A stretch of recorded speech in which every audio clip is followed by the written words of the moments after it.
Okay, we're going to go ahead and call this meeting of the McHenry County Enterprise Zone together. I'm going to take our roll call with, we have myself, Mark Saladin, Larry Smith, Lou Leone, Larry O'Connor, and we are waiting for Mark Stricker to join us by phone. So we do have a quorum. Our Marengo reps, we do have Mayor John Cozio, we have Nick Radcliffe, and that's it, right? Okay, and I see we have a large audience today. So, all right. Does everyone want to introduce themselves in the audience, just so that everyone knows who we do have in our audience, starting Jim? Jim McConaughey, President of McHenry County Economic Development Corporation. Ed DeVorek, SVP Economic Corporation. Peter Austin, McHenry County Administrator. Garrett Anderson, Economic Development with the City of Woodstock. Alicia Schuler, Communications and Project Manager, McHenry County. Adam Latondra, County Purchasing Director and Contract Manager. All right, thanks everybody. Okay, let's see, if we do get Mark Stricker on the phone, we'll have to kind of redo our roll call again to allow him to join us by phone. Everybody have a chance to look at the minutes of our meeting on August 12th and also the meeting that we had on October 26th. Any questions? If not, I ask for a motion to approve those. I'm making a motion to approve the minutes from August 12th and October 26th. Is there a second? I'll second it. All in favor, say aye. Aye. Aye. Any opposed? All right, minutes are approved. Do we have any members of the public who would like to make comments? There's no one signed in. All right, go through that. Okay, we're going to welcome Marengo to our board. Congratulations. We got the name changed, but we're still waiting for final approval. Well, we've been told we can go ahead and operate. They told us that the way we had described the boundaries of the enterprise zone originally were improper and asked us to redo it. So they're letting us do it in two pieces. One, the new additions, which they are accepting what with Mr. Sullivan's assistance we've done. We pulled the most recent deed of all of the parcels being added to the zone and are extracting or have extracted the legals from those, and by the end of today we will have finished that, and I've been told that that will be acceptable. Then once that's done, we have to do the same thing for the original part of the zone, which is going to be a much bigger project. And we haven't started that, but that will not affect any approvals. But there are a couple of other minor things that they've asked us to do, but essentially we've been approved, and Marengo is part, and the new parcels in Woodstock can be, if there are projects on them, can be counted. And I'm in the process of adding the new parcels to the enterprise zone map on our website. Okay. Any initial comments from Marengo? No, just thank you for all the. I mean, it's been, what, we've been going on 4 or 5 years now, so it's. Yeah, well, it's been beyond nutty, particularly in this last year, because the guy who handles the enterprise zone for DCO in, I think, August, he was given 10 minutes to clear off his desk because the building was condemned. And He has not had access to his records since that time, and they've moved him 4 times since then. So I've gone down and met with him a couple of times in the last several months, and I have to talk to him on the phone to figure out where the hell he is at this moment, because he isn't where he was a month ago. And he's, while it's a nuisance for me, it's driven him sort of half batty, because they move him around and he has absolutely no idea where any of his files or records are. He is told that in September he will have a permanent home, but that has made things harder than they needed to be. Plus this issue, which isn't his issue, but rather is the issue of his auditor, that we encompass with apparently about 25 other enterprise zones, didn't describe the boundaries of the zone properly. Basically what we did is we said, here's a map, here are the pins, this is the enterprise zone. And I think that's... Yeah, I mean, could you imagine the cost of having a surveyor go out and have to survey, you know, a few hundred acres around multiple parcels? all over I mean, the it's place, just- yeah. So they've come up with sort of this bastard approach, and it's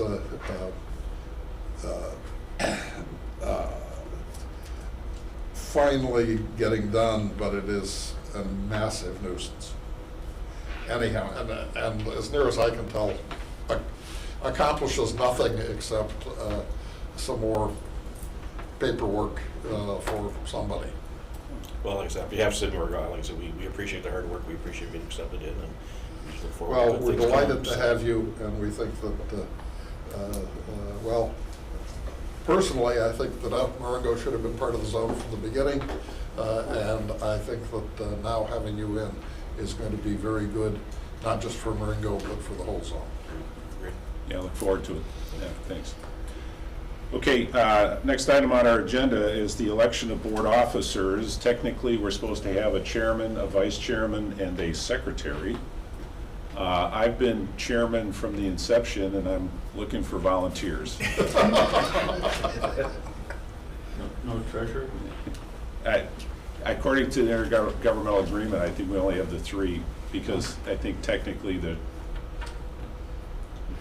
treasurer is kind of you as zone administrator. Well, I'm not sure there's, I mean, the accounting firm really serves as treasurer, because I have nothing to do with any of the finances except telling the accounting firm when to send out a bill, but the handling of the banking is entirely by the, well, originally was by the county, and the last 2 years has been with Eder Casella. Yeah, and this, I think this comes directly out of the IGA. Yeah, that well, was set up and it with- comes directly out of the statute. Yeah, chairman, vice chairman, secretary. So, okay, any nominations for chairman? Thank you, Larry. Oh, was that, did you not raise your hand? That's very kind of you, but I don't think as the liaison from the county that I should be running this. Okay. And it just doesn't seem appropriate. Understood, understood. I was trying, just trying. I would nominate Mark Saladin. Right back at you. You're killing me, you're killing me. Okay, all right, any other nominations for chairman? Okay, all right, let's take a vote on chairman. All in favor say aye. Aye. You're welcome. We need a vice chair. Anybody want to volunteer to be vice chair? for that. Lou, okay. Any other nominations for vice chair? All in favor of Lou, say aye. Aye. Congratulations, Lou. Joe Secretary. just chuckled right after that. Yeah, I mean, this was the thing where I think somebody said step forward and I stepped back, and, you know, I was the last one standing when I did that, so. All right, secretary. We need a volunteer to be secretary. So the Marengo people are they officially in? I mean, can Yes. they be an officer? Yeah. Okay. I don't mind being the secretary. Yeah. All right, Nick Ratcliffe, any other nominations for secretary? If not, all in favor of Nick, say aye. Aye. Congratulations. Make you gotta print new business cards now. I know. We don't really want to. Yeah, the gold-plated ones don't come from the county either. One other thing we need to do that, in connection with having lost Dave, is we need a third signator on the bank account, which doesn't need to be an officer, but can be. Yeah, we had myself, Larry. You and Larry, You need one. but, I would prefer not Marengo, frankly, because it's simply a drive for me. But, Yeah, how about, So I can still be a signature and well, you are a signature, Yeah. so Well, I that was doesn't. secretary. we one extra? I was gonna But I volunteer. was secretary, and I thought that's why I could be a signature. No, you don't have to be an officer Okay. to sign in the bank. I was gonna volunteer, Lou, okay. or volunteer my name, so. Okay, anybody else? This is, Charlie will have a few checks once in a while that he needs to track down a couple of signatures, so that's what it is. And we really need three, it takes two signatures, so I really want three, because sometimes somebody's out of town and on vacation or whatever. And it's easier for me if it's in the north half of the county. And I neglect Mark, as a matter of fact, because with Larry and Lou, or Larry and Dave previously, that was basically just a drive to Harvard for me, which was The convenience part, I only live a couple miles outside of Harvard. So. yeah. And I don't know what the procedure is, but you'll have to contact the accountant. I'll give you their contact information, and they'll have to do new signature cards or whatever. Yeah, all right, so, And frankly, I'd be happy to have anybody in the back row as far as that goes, if Pete or Garrett wanted to do it. Because it doesn't have to be a member of this board. I'm here every day. okay, let's, so right now we've got myself, Larry Smith, Lou Leone, and you'll take care of making sure that happens. Yeah. If you need help with something, let me know. Mhm. Okay. All right, why don't we jump down to the financials? We'll come back to 4.3 and 4.4 on the agenda. So, Charlie, you want to go ahead and walk us through where you're at financially and what the budget looks like for 2024? Well, I've increased the budget significantly to provide a marketing. The big jump is what Eder Casella has charged us, which went from about $4,000 last year to about $14,000 this year. A change in their services that I would suggest is paying me once a month rather than twice a month, because they charge about $300 each time they do a payroll. I'm the only payroll, and it seems a complete waste to spend that extra couple $1,000s just for my convenience. But other than that, they have been pretty efficient and professional, so I am inclined to stick with them.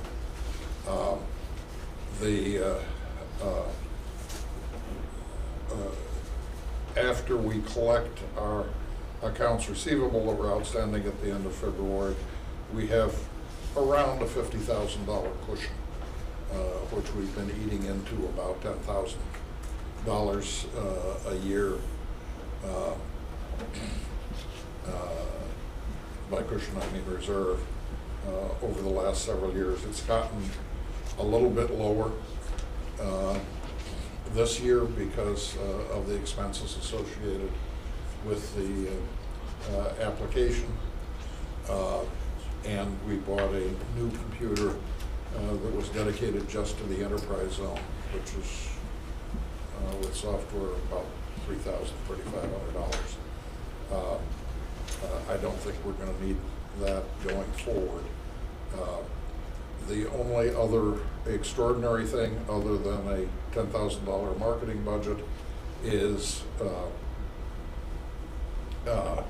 I've asked that the administrator's salary be increased from $42,000 to $46,000 in keeping with the last 12 months of inflation. But to make this into a balance, I have suggested that instead of Harvard and Woodstock approving $16,000 and $24,000, which they've done the last couple of years, that they go back to the original amount of the first 3 years, which was $30,000 for Woodstock and $20,000 for Harvard, and that Marengo matched that. That, of course, is up to the boards, the respective cities, and if you want, we could dig back into the reserve somehow.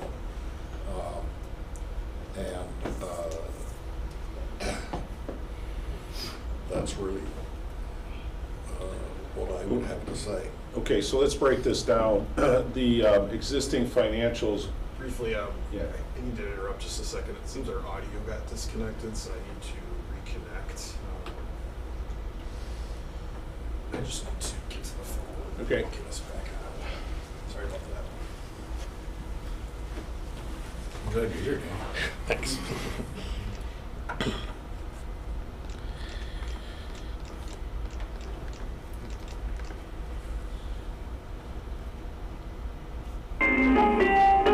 Welcome to WebEx.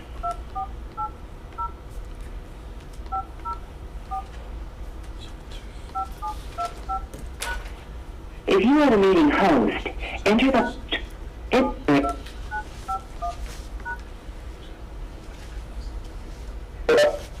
Whatever computer is hosting this, I believe, is where the software muted. Sorry about that.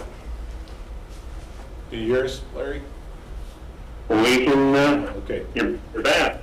Can Mark hear us? Oh, good. Is that phone signal, Oh, Mark? I think. Yeah, Mark Stricker, are you on the line? Yep, here again. Okay. I am. So we probably missed the last 10 minutes or... Well, 15 minutes or so. we elected you as chairman. Congratulations.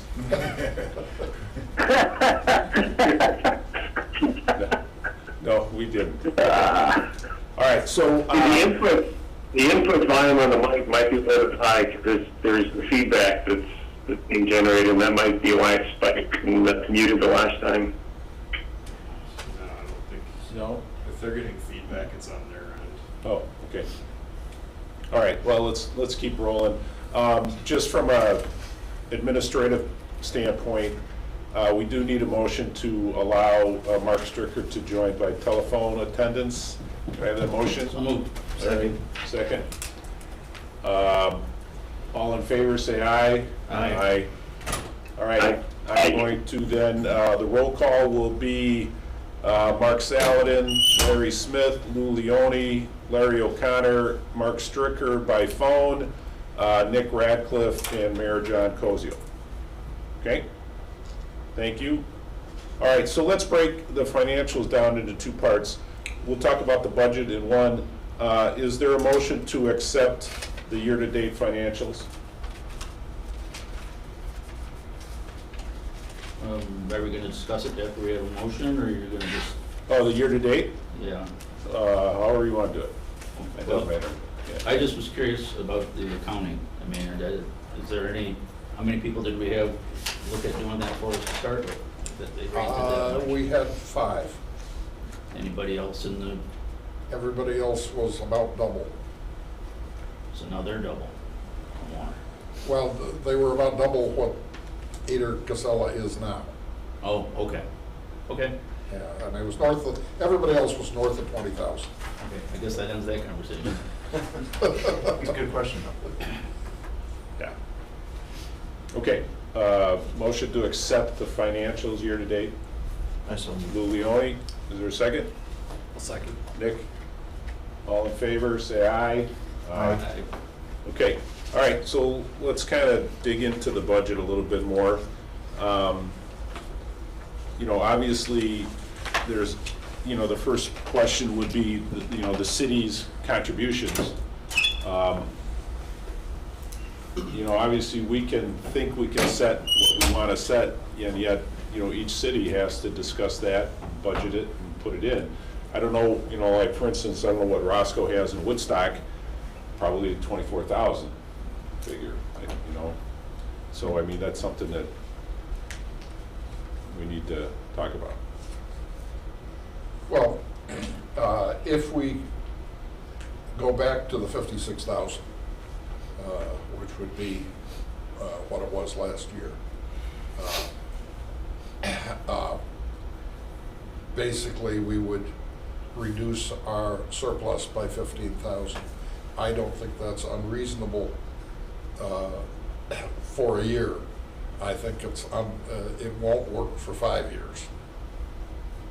Right. Well, I just don't want to put the cities in a trick bag without their kind of budgeting process. Really, why I in did it place. this way, I presumed we would go back to where we were, but I just wanted to sort of put everybody on notice that maybe next year we should go halfway back or all the way back, unless we start to get, I mean, if Marengo starts to get a bunch of projects that bring in fees, that could alter this considerably. I mean, we're getting the $30,000 to $40,000 in fees annually, pretty regularly, from the existing enterprise zone. And if Marengo takes that up to 50,000, adds 15,000, that's more than enough. So it's just that the expenses are getting at a point that we're going to have to, one way or the other, do something and have to get some more revenue from somewhere. Yeah, any input from Harvard or Marengo? I mean, obviously the goal, you know, as we'll discuss in a few minutes, the goal is to begin maybe a better marketing job relative to it. Obviously, it's, you know, to gain more applications for use of the enterprise zone, which obviously increases our revenue then as a zone. I think for now, you know, my recommendation would probably kind of keep it where it's at, but the cities would have to know that, you know, depending on how things shake out the rest of this year, that there might be a slight increase in the contribution. And just for a reference again, what is the current contribution? 16,000. And originally it was 20. For Harvard and Marengo? For Harvard and Marengo, and 24 for Woodstock, and originally 30. I think it was kept at 30 for 2 years, and 30 and 20, and then reduced to the 16 and 24 for the years following that. Although it could have been 3 years. Do you know, Garrett? That sounds right. Okay. Nick, where is Marengo right now with their budget for 23, 24? We're about to present our draft budget next week. So over the next few weeks, we'll be completing our budget. So I almost agree with Mark, maybe hold off this year, and then just with understanding that next year might increase. especially with us just getting introduced into the enterprise zone, we want to wait a little bit until we start seeing some action in there. And that's kind of where I was going with is we're just about done with our budget as well. And we could better plan for the 24-25 budget year, knowing full well it's gonna go up. Okay, I think that's fair. Woodstock, Garrett, agree? Perfect. Why do we have an accounts receivable from Woodstock? The check was lost. Come on! It's not his problem. It's your problem. It was lost in the mail. Oh, jeepers. We've now The processed. dog ate it? We have processed a replacement. Okay. And where is All right. that replacement, by the way? Well, he was waiting for you all week and you didn't pick it up, so we met Oh. yesterday. Oh, because I didn't hear back from you, so I didn't know whether it was there or not. But it's mailed to where? To here? Here. Okay, it should be here Monday then, All right. or this afternoon. Yeah, Well, thank you, and then- thank you, Garrett. Yeah. Thank you, So Gary. our budget increased by 24,000. Or our I mean, year if- to date. Woodstock wants to take the whole load of that, that's fine. Yeah. Yeah.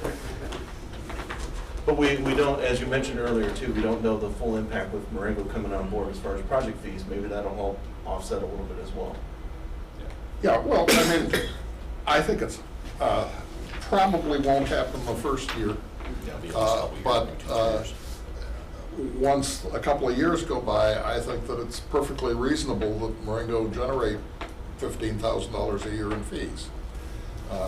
And I also think it's perfectly possible that Woodstock, with additional parcels, most of which are badly in need of redevelopment, that some of those generate more fees than we've had up to now. Yeah, most of the parcels that were added because we expect something on them, so. Yeah. Yeah.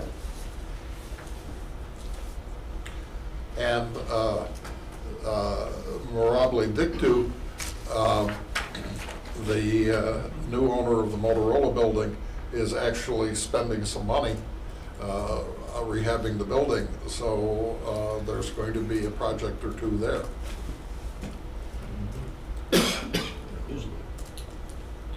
Okay, any other items on the budget that's you want to raise? Are we going to talk about the administrator? We've got to discuss them. I guess the only question I'd raise is the accounting cost. I think it's up an awfully lot. Is there any reason for that budget increase there? And my only other question I put up there on the accounts receivable, maybe was talked about, why is everybody effectively in the furthest past two columns? Well, ADM, who Pedigree Ovens was purchased by ADM, which is now Petdyne, shortly after this project went underway. And they seem to have, within their corporate mystery, lost the invoice. And now that I've been doing some yelling lately, they have an extraordinarily elaborate process for qualifying as a vendor, which I believe I have met all of their standards at this point. And I'm told that they will be electronically transferring the money in the near future. They also point out that their standard payment is net $150. That'd be nice. I think that that's because most of their vendors are a whole lot smaller than they are. But I just remember that the company that they bought signed the contract, and it's the hoops seem like a little bit of a delay measure. In an acquisition, you can't just kind of say, you got to meet our standards. I mean, they acquired that liability. I understand that, and but unfortunately, really the only collection weapon I have is the nuclear option. I can report it to the state. I can revoke the process and report to the state that any claims they've made for tax abatement are fraud. which is something I've been reluctant to do, because I don't think it would enhance the likelihood of more projects in the future. So I have been gentle until recently, and now I've got Kurt Stricker involved, who is still the CEO of the, he doesn't write the check, but he is the CEO of the subsidiary that owes the money, and he's been banging his shoe on the table, and that seems to have gotten us to people who say they're going to get the money to us in the next few days. Okay, and those are the two major outstanding amounts.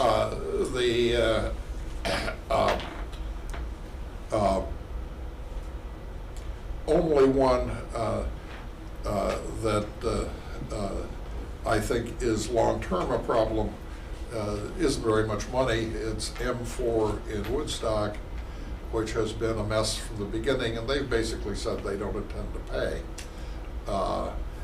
And if that is the case, I will at some point have to report them to the state, which I would very much prefer. I was going to talk to you about this to see if you can iron it out, because that's not something I want to do to anybody if we can possibly avoid it.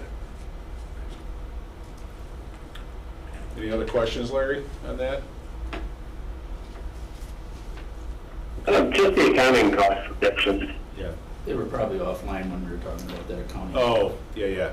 So Charlie was explaining, Larry, that when we went out to bid for the accounting firms, there was probably 5 firms that bid, and those were higher almost by double than Eder Casella, where Eder Casella is right now with the higher amount. So it would have been a higher cost for some reason, and I don't know, maybe once they did the bid and now have seen the work that they have to do, obviously there's, more entries and more time that's associated with it. Well, I'm planning on sitting down with them and seeing if there's a way, perhaps by, instead of paying bills as they come up, paying them quarterly or something, that we could reduce this, because their fees seem to be sort of set up to do this, or each time we do this, not by check or by line item. And maybe we can cut a couple thousand out that way. And the other suggestion I made was paying salary monthly instead of semi-monthly, because they charge, I think, $300 each time there's a payroll. Okay. I mean, that's less convenient for me, but I don't think it's a big deal. Anything else? Are we going to talk about the? All good. I'm On sorry. my side. Go ahead. Okay, go ahead, Larry. The administrators' increase in fees. Sort of a weird position. County doesn't have the cash in it like the cities do, other than the services we provide. But I'm also looking at the RFP that's coming due. We're hoping to have in. It seems like a inappropriate time to have a raise. But once again, we're not the ones putting the cash on this site, so. Yeah.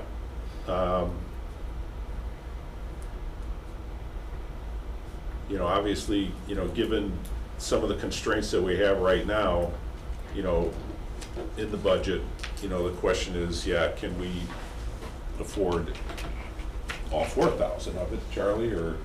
Well, I said it because it is basically exactly the same as the Social Security increase I just got, in percentage-wise, but which is set on the annual increase in CPI. I'll take whatever you guys choose. I will say that I think if, when it comes time to replace me, you'll probably be paying significantly more, because the average administrator statewide gets more than $60,000.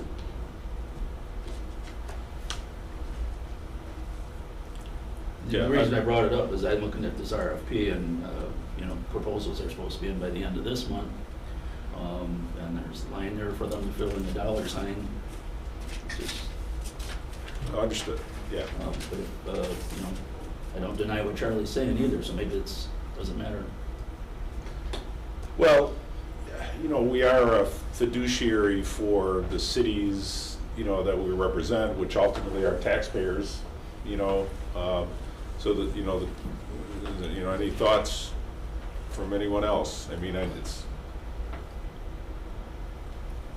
mean, since 21, you know, we've gone from 34,000 up, you know, to now a proposed 46.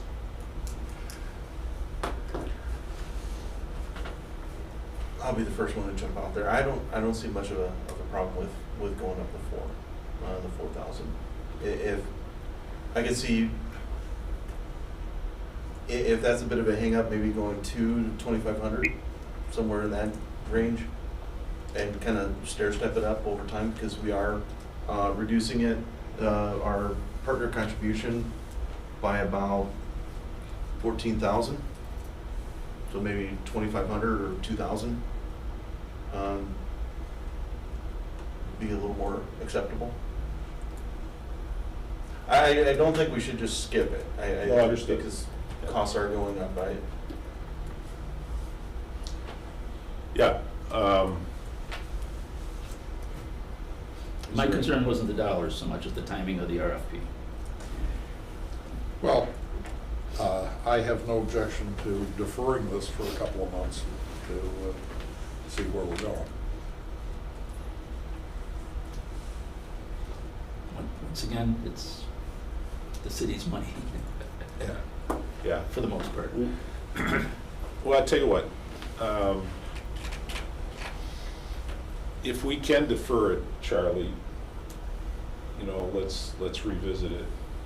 Okay. If that's all right. Yeah. So let's, right now, you know, you're at 42. Yes. Why don't we keep you at 42, and then let's see what happens over the next 30 to 60 days. We can revisit it. Okay, and I also put $5,000 in here for a part-time person, somebody to learn what I do, if you will. We have had a file person from time to time in the past, but that's been hundreds of dollars we've spent, not thousands. So we've always budgeted a couple thousand, but never spent it up to now. So that's an item that ought to be looked at.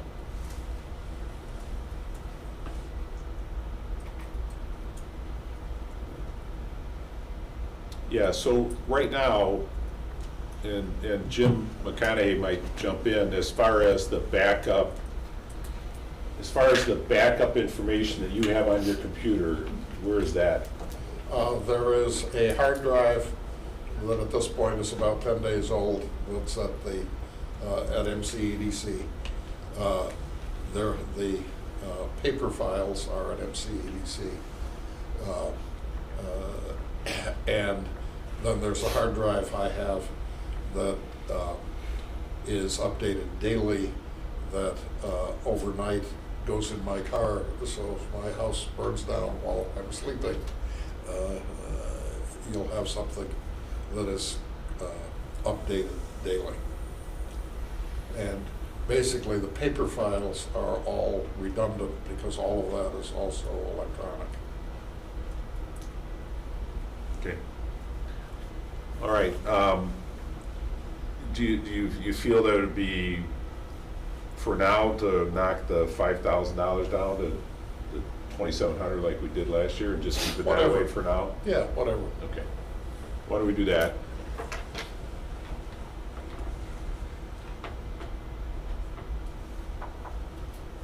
All right. Anything else on the budget? I have one other question with the insurance, and I don't remember, maybe I asked this before, but Does that include the director's errors and omissions insurance, or? I think that's the only insurance we have. That is it? Okay. Yeah.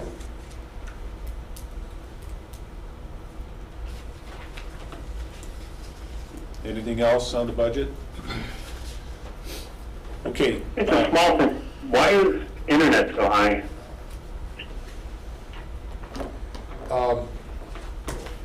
I think that the internet expense actually, well, yeah, that's more than I'm paying. But we're paying about $500.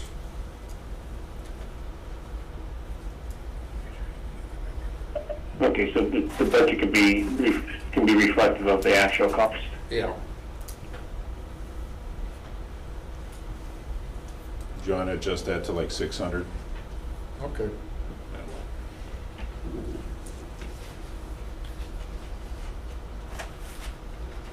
Okay.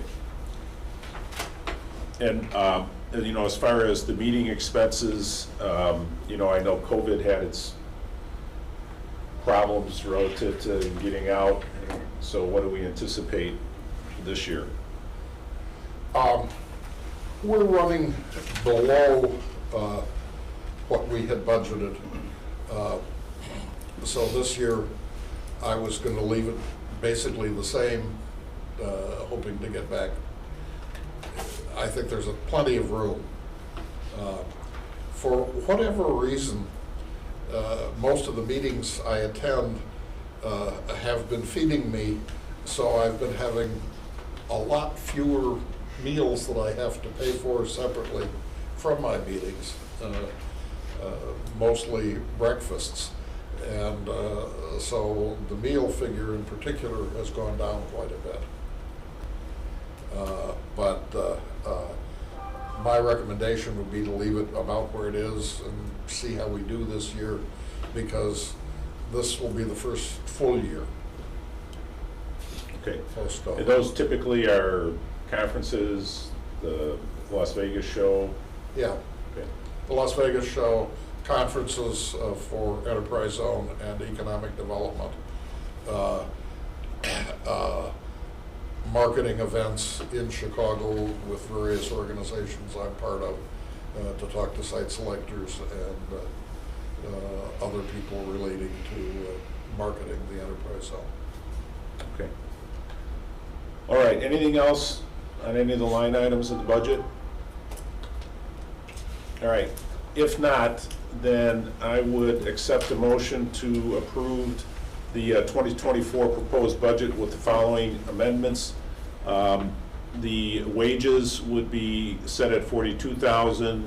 The part-time wages would be at $2,700, and the internet expense at $600. Is there a motion? Motion. Second. Larry, second by Lou. Any discussion? Wouldn't that also be a reduction in the partner contributions to $56,000? 50, correct, yep. So as long as that amendment is okay with Larry and Lou? Yeah. Okay. All right. You also get there's another adjustment. You get an adjustment on your FICA as well. Yeah. Yeah, we'll cut that back to 3,200. Okay, so now we've got, I'd accept let's withdraw the previous motion. Let's accept a motion to approve the 2024 budget with the following amendments. The partner contributions would be at $56,000, wages at $42,000, part-time wages at $2,700, employer FICA at $3,200, internet at $600. Is there a motion to approve that? Larry? Second. Lou? Any discussion? If not, let's have a roll call for this. Larry Smith? Yes. Lou Leone? Yes. Larry O'Connor? Yes. Mark Stricker? Yes. Nate Radcliffe? Yes. Mayor Koziel? Yes. Mark Saladin, yes. Okay, so the 2024 budget's approved. Larry, Charlie? Okay, great. All right, so let's move on to, you know, I think Item 4.3 on the agenda, discussion decisions on the strategic plan for the enterprise zone future. Obviously, that kind of correlates to the conference that we had with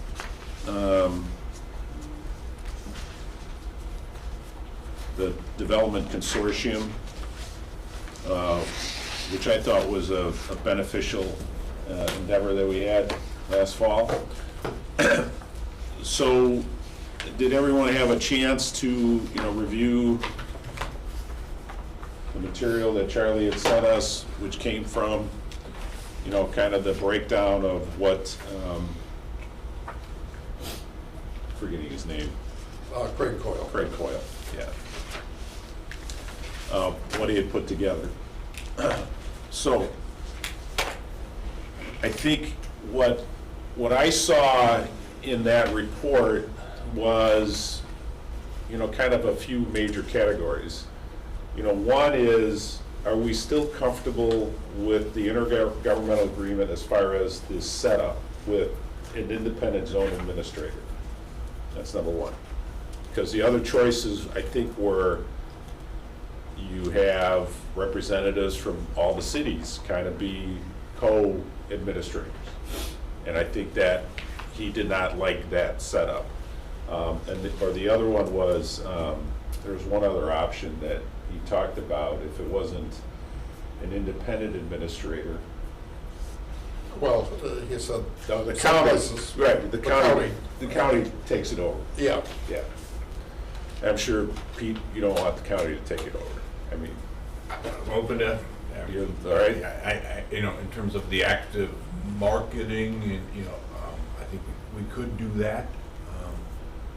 If it's, I'm offering, our communications team wants to be more of a role in the marketing piece of it. The nuts and bolts, I'm not interested in. If you need a signator on things, the county would welcome that, but, the real heavy lifting, I think that would be better outsourced. Okay. So I see that as one kind of discussion. And then, the marketing piece is the other part of the equation that he talked about, specifically to take advantage of what the enterprise zone offers. I think he said, we've done pretty good to date, but.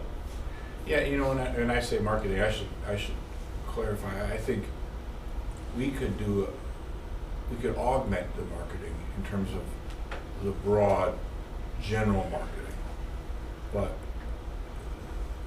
going to chambers, meeting with, that ain't us. Meeting with potential businesses, I guess I don't think that's our lane, and I don't think we would excel at that. Right. Well, there's no question, I think, that we can better coordinate the use of the county resources in the marketing of it. I mean, website, social media, branding, all those kinds of things, I think. Yeah. Yes, I think that, I welcome that, and I think that would be very helpful. And one of the things that Craig mentions is that there isn't a interconnection of websites to the extent there should be, and that the enterprise zone isn't notified every time there's a permit in the enterprise zone, and that should go both ways. Whatever marketing efforts the county is doing generally, the enterprise zone ought to be aware of, and vice versa. And the communities in the enterprise zone should be part of that as well.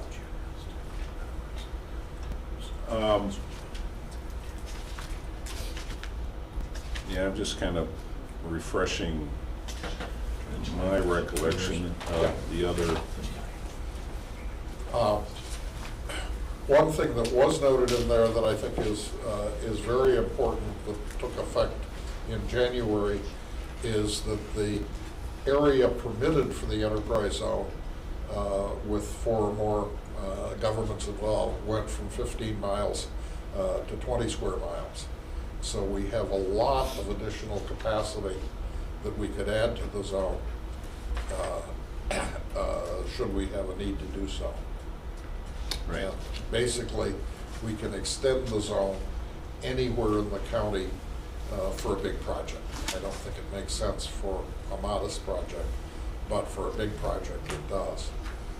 Something else that is kind of strange that now goes on is IRVDA, which is actually located down on the Illinois River, has an ability to make any project that uses its funding an enterprise zone project, and has done so with at least one project in McHenry County, which is the Cedarhurst project in McHenry. It is 50 miles away from any other IRVDA. The IRVDA enterprise zone, basically, they extend it to a project that is getting their financing, and then when that project is completed, they project from the enterprise zone, their enterprise zone, and so that they have sort of unlimited capacity in their area. They were given permission to do that a couple of years ago, and it's kind of a strange artifact of the law as it now sits. They, of course, cannot give local incentives. They just give the state incentives. Okay. I think we need to tackle this idea of what we want in a zone administrator as we transition, Charlie, what that looks like, because I think a lot of the other items that are spelled out in this report will come once we kind of tackle that issue, because then it's how we run this zone now, how we collaborate better between the governmental units, and then how we market it, right? The goal is to make this the best that's in the state, right? Yes. And that's the goal. So I'm going to open it up for discussion as to, there was a lot of ideas thrown out when we met with Craig Coyle. And we've started the process, and the county started the process for the RFP, just to give us an idea. It's not on the street yet. They're not on the street. Okay. It's awaiting consensus from this body if that's the path we're going. Yeah. I mean, the dates have been referenced by Larry. Obviously, those are Gonna move. They can change as well. Yeah. But Okay. I did want to set the table for you guys. I misunderstood that. I thought it was out there. Yeah. Well, one of the things that Craig, I think, gives us a good list of is incentives that we do not offer, that in some cases are highly targeted, in some cases are more general, that we might. And one thing he urges us to try to do is to get the school districts more fully on board. They are fully on board in District 50, but not in Marengo, and only to a limited degree in Woodstock.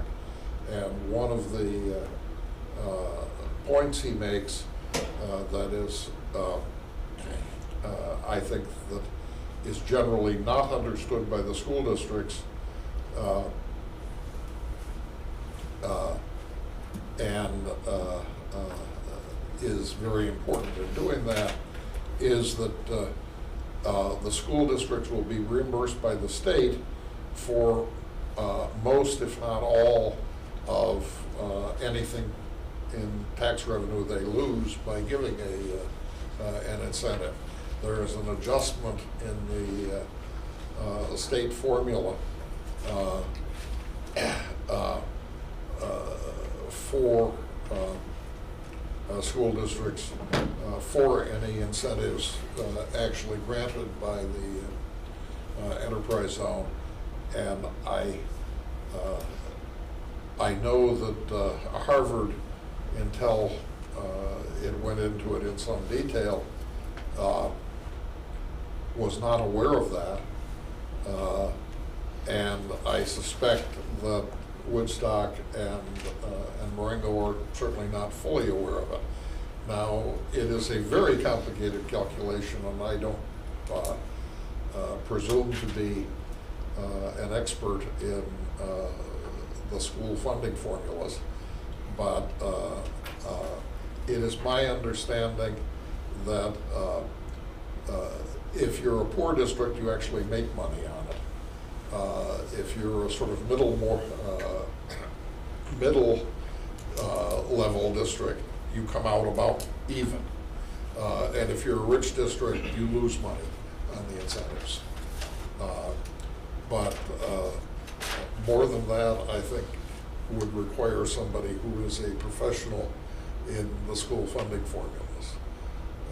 But I think that perhaps one thing we ought to do with the help of the city of Marengo and the city of Woodstock is enter into a dialogue with the administration of the school districts as to whether they understand that and whether that has informed their decision to not be fully on board with giving the benefits. Great. Because Harvard has told me that they're doing very well,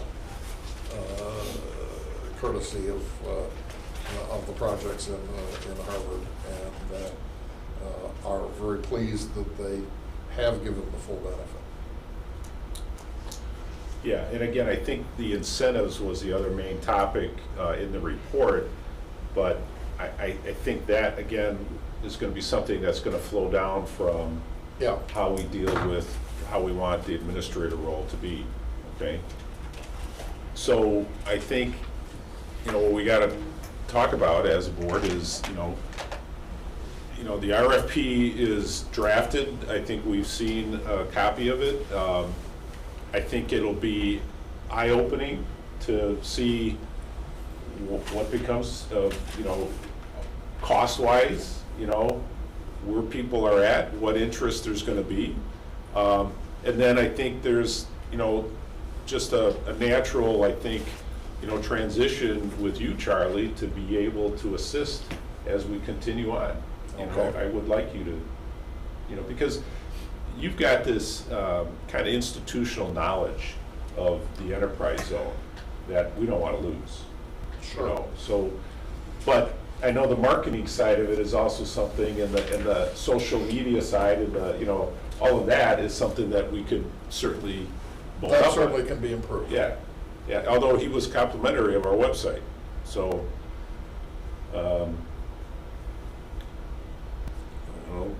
Do we want to proceed with an RFP?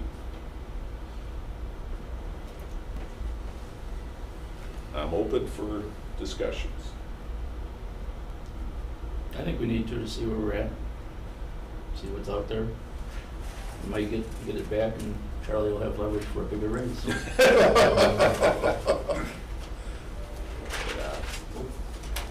One of the things I advocate at the city level is that with all services, every so often you need to go out for RFP, even if you already have a good working relationship. And when was the last time we went for an RFP here? Never. So, we haven't, yeah. So it's not, it's not trying to be insultive. It's something that we should do every so many years. I usually advocate 3 to 5 years. Since it's been never, it wouldn't hurt to go out to RFP. And if worst case scenario, he's got more room to argue for more money. So well, and you do need to know where you're ultimately going, because I am not somebody who's going to be here in 20 years. Yeah, you are. Well, I may be breathing, although that isn't likely, But I will not be working, I don't think. So I think that at this point, I think I can do the appropriate work, but I'm at an age where something can happen sort of in the next 10 minutes that would change that. And the county needs to know, and the enterprise zone needs to know where it's going to go.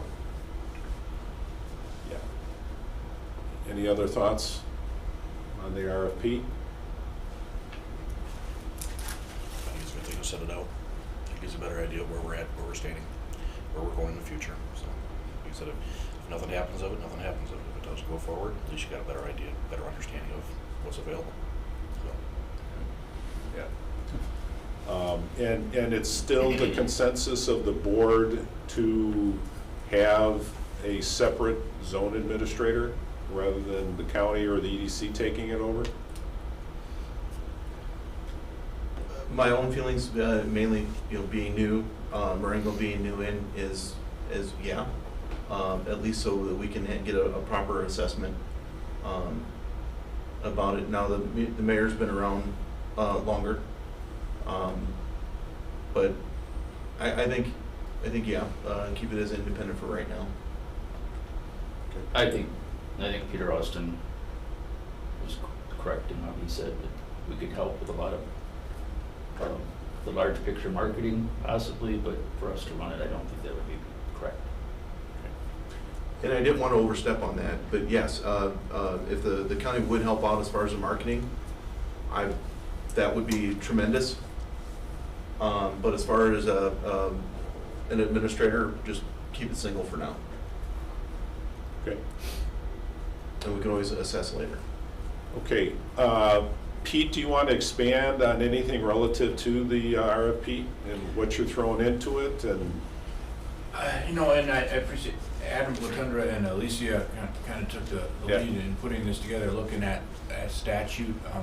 It's pretty general. I mean, there's a lot of boilerplate in there that we put on any RFP. I think what we would propose is getting this out and maybe adjusting the timeline a little bit, but it's going to come back to you guys. We're not going to make decisions, and whatever comes back, it's going to need to be this group that makes an ultimate decision. So we probably, I'm thinking out loud here. If we put it out Monday, give it 6 weeks? I don't know.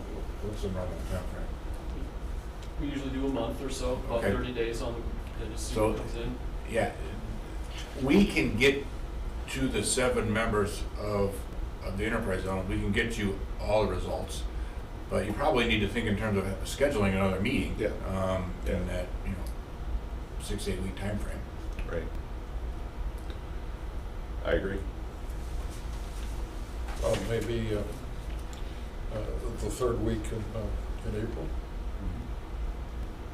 Yeah, and hopefully we've got some responses and we've got a broad brush of kind of different ideas and costs and thoughts, and and then we've got some decisions to make as advisory board. Is that One member doesn't need to hold up the meeting, but I do know that I will not be available the third week in April. okay? And a decision of that sort, while this board is an advisory board under state law and really should be confirmed by the city council and the county board when formal action is taken. Thank you. To select a new administrator or to select somebody to do some significant part of that.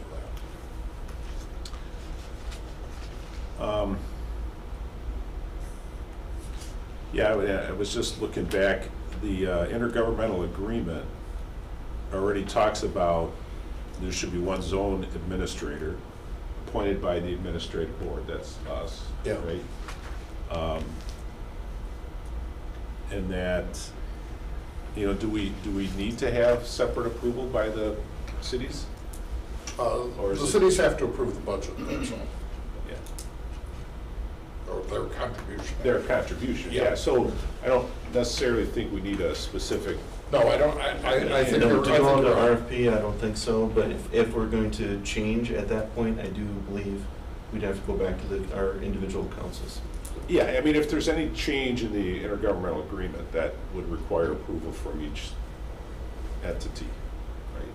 I'm not sure that, you know, what happens with the zone. I think that's all in the purview of our board.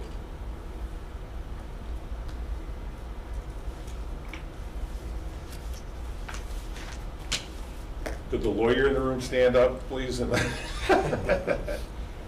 yeah, I think that's what I'm seeing even in this report, Yeah. as far as the successor, you know, kind of laid out. All right, so Pete, you know, would you want to, you know, modify the RFP to the dates that we need? Yeah. I would suggest, Charlie, we try and get on the calendar for sometime in April. Okay, well, second, third, or fourth week. Yeah, let's take a look. Laurie, are you available either the second or the fourth? I think the 19th for the rest of the month. So not the fourth. So no, April 14th is a Friday. that'd probably work for me. Is it, That's just a little over 30 days, though. right, and we got the RFP going out. We could get it up today, but, you know, Monday is, it's the Yeah. same deal. Right. I mean, I think, would it be okay to push it back until the beginning of May? Oh, that's, yeah. That's, Just to make sure the RFP is out, and we'll be back. Yeah, as I well. would think Well, Yeah, that's right. I'm not an RFP guy, but I think you'd leave it out there for 6 weeks on this one. I mean, this isn't gonna be something that you're gonna have a bunch of people jumping on it. Right. I don't think. well, what about the first week or two in May? Everybody? I'd be available other than on Fridays. Just another day the Cubs game is playing. All right, so let's try and pick a time in The second week. The 12th is a Friday, May 12th. Okay. All right, let's shoot for that, 10 a.m. 10 a.m. Yeah. All right, so, anything else anybody wants to bring up about the report from Craig Coyle? If not, let's, you know, Charlie, do you have anything in your administrator's report, or is that kind Yeah, of all? I actually have a number. Yeah, good. Well, I wanted to say that we're starting out pretty strong this year. I think we have 5 or 6 projects that are 2023 projects so far.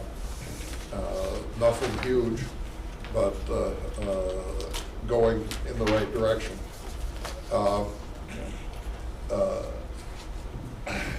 Garrett asked me to go through the process for tax abatement and explain how that works. So I will do that in a moment. The process for amending the zone going forward, if there is a large project, has been significantly streamlined. So a addition of territory for a large project is relatively easy to do. Adding a municipality or adding a bunch of parcels without a particular project on those parcels is still essentially doing an application for an enterprise zone over again.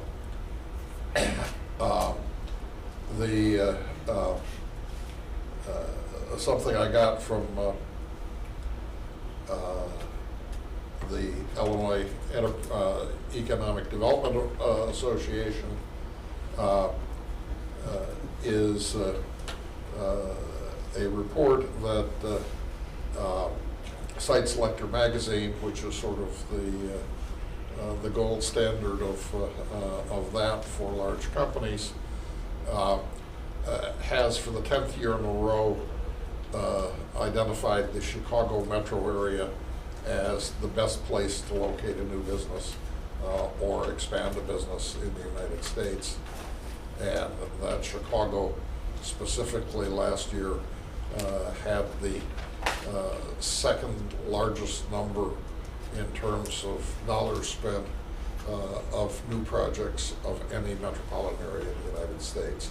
So while we get a lot of negative publicity on what a rotten area we are, the truth is the Chicago metropolitan area from a business perspective is doing very well indeed.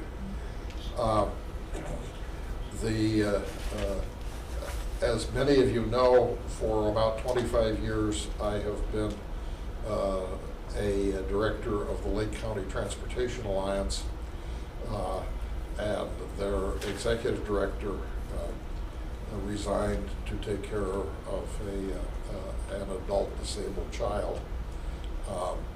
And they've asked me in an interim basis, probably for about a year, to be their formal lobbyist. So I am now a registered lobbyist for them, for the state of Illinois, and for the federal government. The project that they are focusing on pretty much exclusively is the expansion of the Waukegan Airport, which has grown from a $50 million to a $300 or $400 million project, and they're at a point where they're looking for funding for it. Basically, as you may or may not know, the Navy uses Waukegan Airport extensively, and their very large cargo planes can't land or take off there. O'Hare Field isn't happy to have them taking off and landing there, and this will permit them to take off and land at Waukegan. About well over half of the landings and takeoffs from Waukegan are Navy connected with regard to basically for Great Lakes. Used to be the Glenview Naval Air Station, which of course is now a housing project. So now it's Waukegan Airport. In order to do this, they have to convert Green Bay Road into a tunnel under the new runway, which is why it is so enormously costly, although runways are very expensive under the best of circumstances. This will take the existing runway out to about 10 or 12,000 square feet, linear feet, 200 feet wide, and for the main runway. They have about 60 million, I think, earmarked for the project so far, and are looking for the balance from both the Illinois infrastructure bill that is in place now, as well as the President's bill of last year. The environmental assessment is in place. So the Lake County Transportation Alliance, which is a public-private partnership of Lake County partners and the county board of Lake County, is taking the lead in lobbying for this, and I guess I'm going to be that point person, at least for the next 6 months and maybe for the next year, by the end of which they will have hired somebody, and I am not being compensated for this. I'm doing it as a volunteer, although I will get expenses reimbursed. Now, if I may, I'll go through briefly how the real estate tax abatement that we've granted for enterprise projects work, both in process and in amount. The abbreviated version is if it's just a renovation of an existing building, usually it doesn't amount to much. It may amount to nothing. If it's in a TIF, it is excluded from getting the benefit. If it is a large piece of new construction, that's when you get most of the benefit.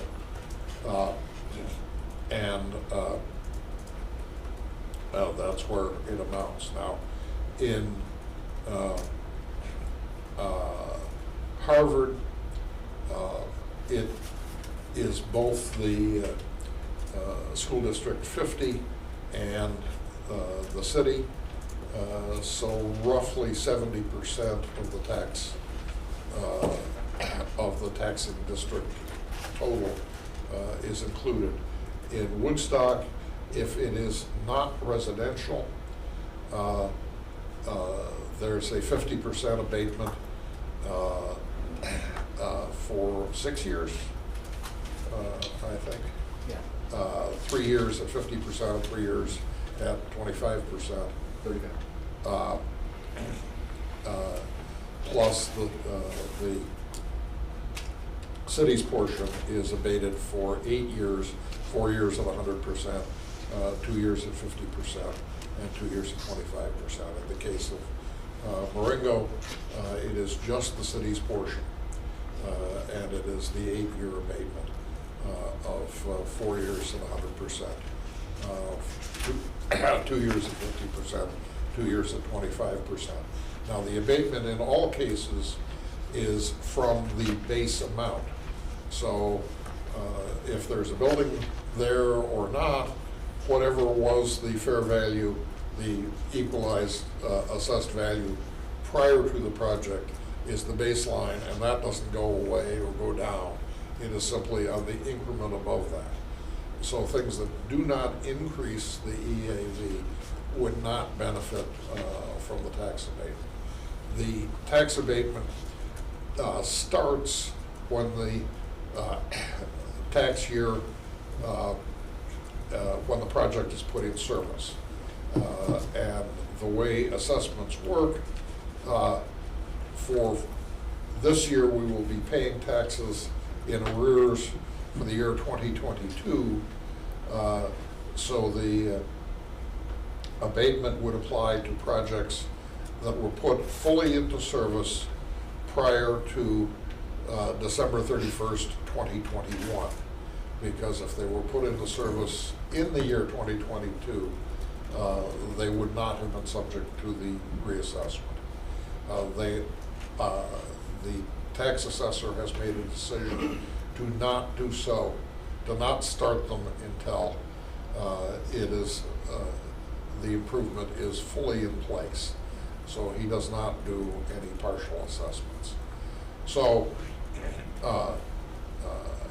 an example that will get an abatement this year is the Sauk Valley branch bank in Harvard. It was a new construction on what was previously a vacant site on Route 14 in Harvard. It was completed in September of 2021, so it was in place, in service prior to December 31st of 2021.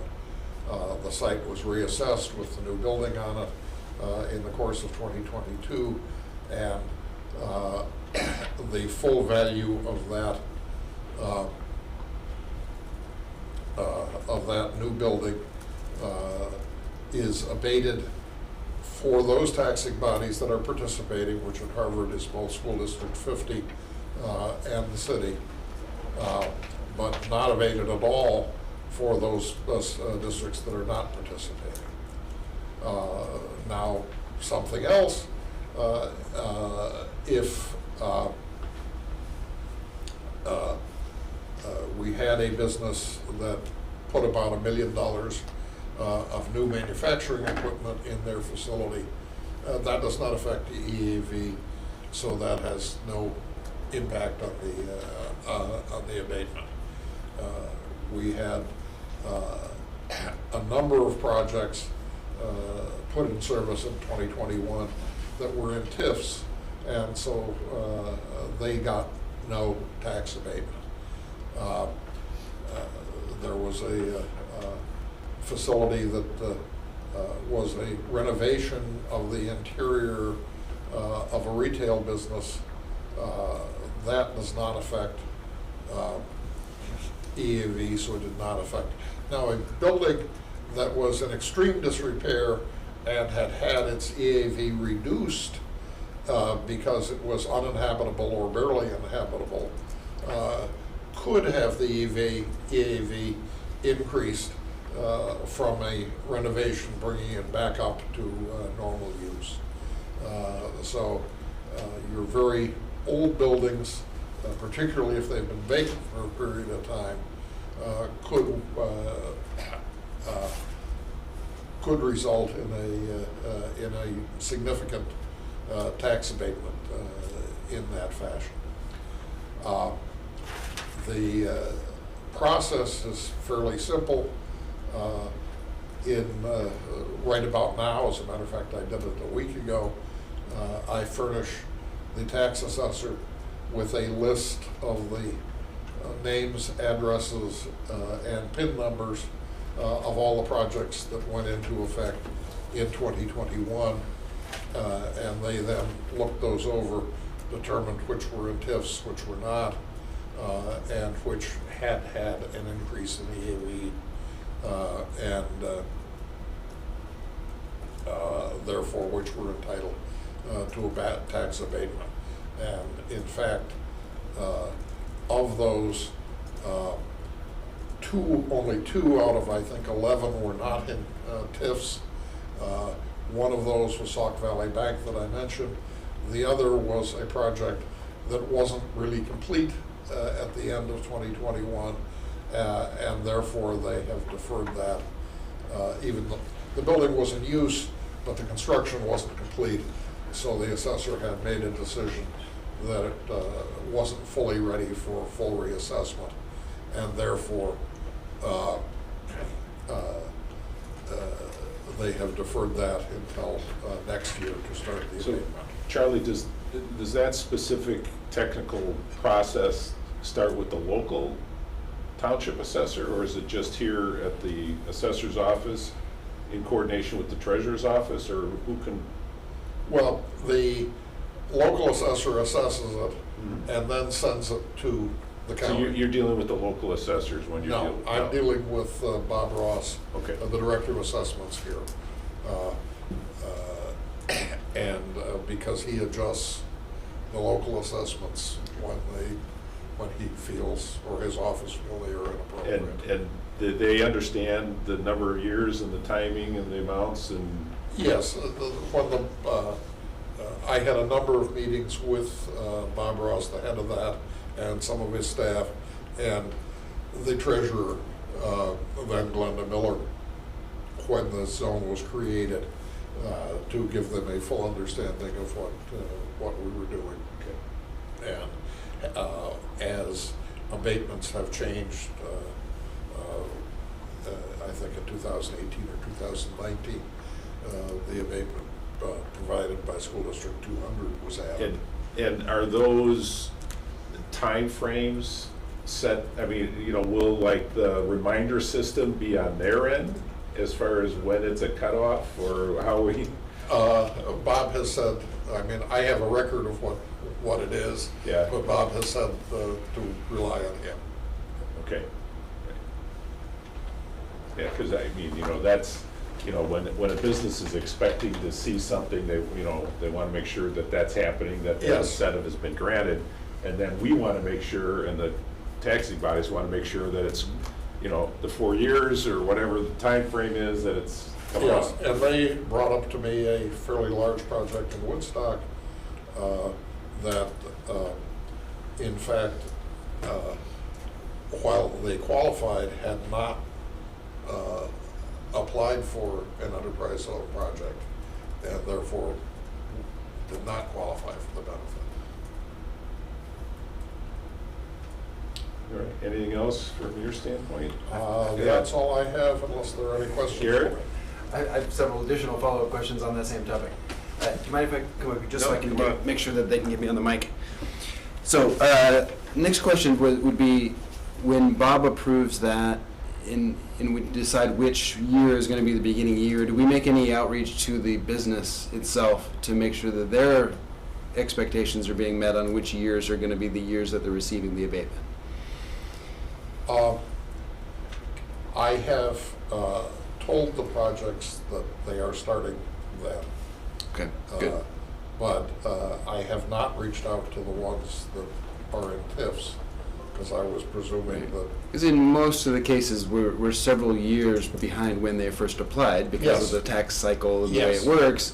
So some of them may not even have it top of mind anymore. But there's an expectation that they're going to receive it eventually.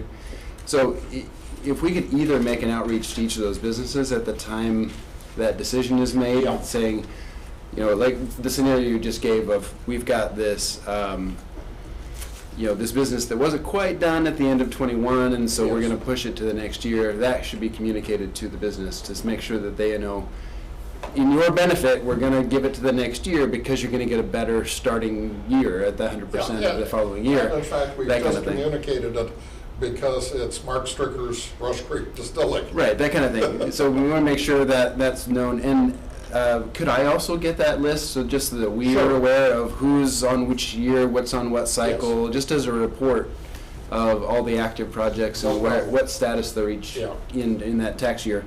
And then the final one is just structurally, when we do TIF abatement, what we do is we actually have the business pay the TIF. They pay their taxes normally. We receive that Yes, funding from the county, and then we give the business a refund. yeah. How is it structured with Enterprise Zone? Is it structured as a refund, or is it just a discount and they just It's a don't even discount. they don't even pay it in the first They place? don't pay it in the first place. That's what I thought was the case. I just wanted to make sure. Yeah. So that's assigned by Bob Ross to their tax assessment before the bill is even goes out. calculated. Yeah, before. That's what It's part of calculating the bill. That's what I thought, but I just wanted to educate everyone on Yeah. how that's supposed to work. Yeah, and if the tax rate goes way up, they may not see much of a, Right, depending on the rate. Right. Yeah, sure. Okay, I think that clarifies what I was asking for. Thank you. Okay, and if you don't mind, when I send you that report, it's going to have both Woodstock, it's going to have the whole zone. That's fine. I just want to, just Yeah. for my own accountability purposes, I want to communicate that to my own city council where these variety of projects are at. Yeah. So, And I presume you'd like it as well? Yeah, that'd be wonderful. Okay. Same here. all right, Yes. yeah. Well, that's a good practical point that Yeah. we need to communicate. Yes. All right, anything else for the good of the cause? I really appreciate everybody's involvement as we move forward. We got a lot of challenges ahead, but also a lot of exciting opportunities. So I appreciate everyone's continued interest, as we try and grow this thing. I'd entertain a motion to adjourn. So moved. Larry, second. I'll second. There you go. Nick? I'll give you one. All right, all in favor, say aye.